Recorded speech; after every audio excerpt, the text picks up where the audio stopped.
Ben, first and foremost, shout out to the Homestead Grays shirt you're wearing right now. I love that old school baseball, man.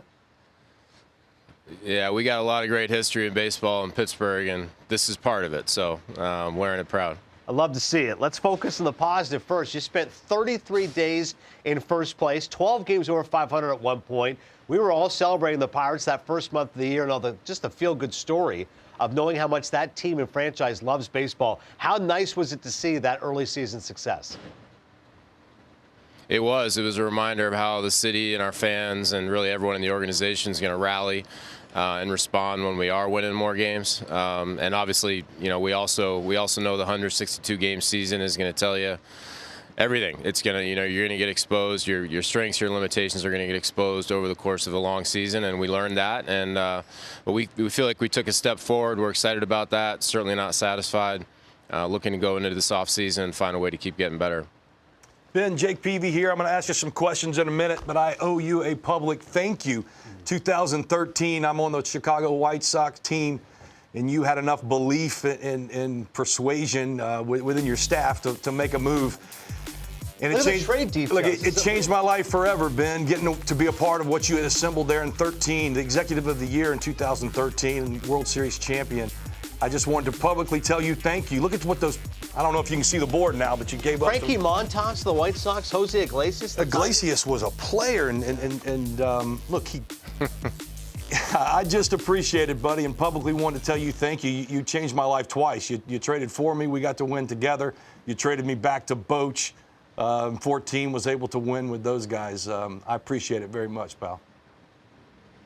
Well, no thank you necessary, but that was obviously that was an incredible year that none of us will ever forget, and you were an incredibly important part of that. I remember that West Coast trip we took after the deadline, which this looking back, of course now we know we won, but at the time, we know the season's kind of in the balance, and you pitched your tail off on that West Coast trip, got us through a tough stretch, and we took it from there. I remember after the trade, walking down to the clubhouse, and it might have been David Ross, it might have been somebody else coming up to me and saying, all right, we know what we got to do now. So you were the last piece, and it was a fun ride. Thanks for letting me be a part of it. Yeah, I appreciate it. Look, you were just talking about the atmosphere in Pittsburgh. In 2014, when I did get traded to San Francisco, we had to go into Pittsburgh, a blackout, and win the wild card play-in game. Absolutely electric environment. And so you got lots to look forward to. What are the moves that you're trying to make to push this team into that postseason run?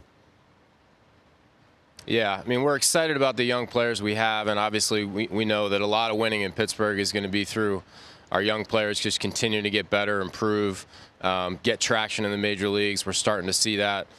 Fortunately, we were able to get Ke'Bryan Hayes a couple years ago and Reynolds this past season under long-term deals, so we got a core we're starting to build around. Looking forward to seeing Oneil Cruz come back. Losing him cut into our upside, this year, just did. And so we're looking forward to getting him back on the field and seeing what he's capable of doing. But there are things this offseason we'd like to do. We want to add to the rotation. We feel really excited, actually, about the group of young starters that we have developing in the system. But we know not all of them are going to be quite ready to help us win maybe in April, May, and June of 2024. So we want to add to the rotation. Been working on that, working through different options on that. Need to score more runs too, and like I said, that young player group is going to need to be a part of that. But we'll attack free agency and trade market this offseason, see if we can add to the offensive side too. So we got to keep getting better. We took a step in 2023, and our focus is taking another step next year. Ben, it's interesting you mentioned Oneil Cruz, and you're right. I think that certainly dampened spirits and took a little wind out of your sails. How's he doing as far as the injury recovery is concerned? He's good. It was a serious injury, and for a guy that big and that athletic who relies on his athleticism and moving fast, we needed to really make sure that rehab went well. He's back he's in Bradenton right now. He's doing all of the baseball activity at this point: base running, defense, hitting. We're still debating and talking to him about the pros and cons of maybe getting in some games somewhere this winter. So haven't made any decision on that yet. But based on all the information we have and watching him, feel very good that he's going to come into spring training and ready to just continue his progression as a player. Yeah, Ben, I love the moves that you made. I especially loved bringing McCutchen back last year, signing Rich Hill. We all know what those veteran players can do to the clubhouse. How's it look for Kutch being back for 2024? Yeah, I mean, it couldn't have gone really better. You know, I wasn't, I didn't get a chance to be around Kutch during his first time in Pittsburgh. Obviously respected him so much as a player from across the field. Dynamic, one of the best players in the game during that time. When the opportunity arose last offseason, got a chance to talk to Andrew about coming back. It just made too much sense, and we were so lucky, really, to be able to do it. And the reaction from our fans, the team, himself, you know, people that work for the team, you know, for a long time and have been there, it was amazing. And, you know, credit to him for just how important it was to him, how genuinely he wanted to come back. So I think we all hope that we can continue that. We'll keep the dialogue open with him, and I've had several conversations with him since the season ended. Finished the season on the IL. He's recovering from that, but certainly hope that Andrew can keep wearing black and gold. Yeah, we love Kutch, man. He's certainly one of the most enjoyable players in the game, both on and off the field. How about David Bednar? All-Star second straight year, Ben, 39 for 42. He led the team in saves. He saved more than half of your team's wins. I mean, how impressive is Bednar?